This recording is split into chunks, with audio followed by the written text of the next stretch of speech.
Sir मेरे पड़ोस में एक भैया रहते हैं, उनकी शादी को 1 साल हो गया है और उनकी बीवी 2 महीने से घर छोड़ के चली गई है, वापस नहीं आई है।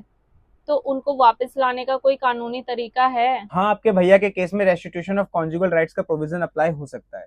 इसका मतलब है कि अगर एक स्पाउस दूसरे को बिना किसी वैलिड रीजन के छोड़ के चला जाए तो कोर्ट उसे अपने पति या पत्नी के साथ रहने का हुक्म दे सकता है। तो ये किस तरह का केस होता है और कैसे चलेगा? ये हिंदू मैरिज एक्ट के सेक्शन 9 के अंडर होता है। अगर एक स्पाउस दूसरे से अलग हो गया हो तो दूसरा स्पाउस कोर्ट में रेस्टिट्यूशन ऑफ कॉन्जुगल राइट्स की एप्लीकेशन दे सकता है, जो कि कोर्ट की तरफ से एक बाइंडिंग ऑर्डर होता है कि दोनों स्पाउस को वापस एक साथ रहना होगा। मतलब उनकी वाइफ को कोर्ट का ऑर्डर आने पर घर वापस आना होगा? बिल्कुल, लेकिन ये बात समझ लो, ये ऑर्डर सिर्फ मैरिटल रिलेशनशिप को स्टोर करने के लिए होता है।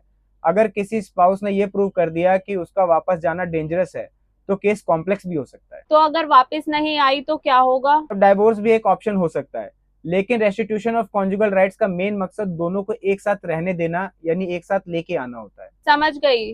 अब भैया को ये लीगल ऑप्शन दिखाना पड़ेगा। अगर आपकी शादी में भी कोई ऐसी प्रॉब्लम्स आ रही हैं तो रेस्टिट्यूशन ऑफ कॉन्जुगल राइट्स आपका एक ऑप्शन हो सकता है। बहुत बहुत धन्यवाद।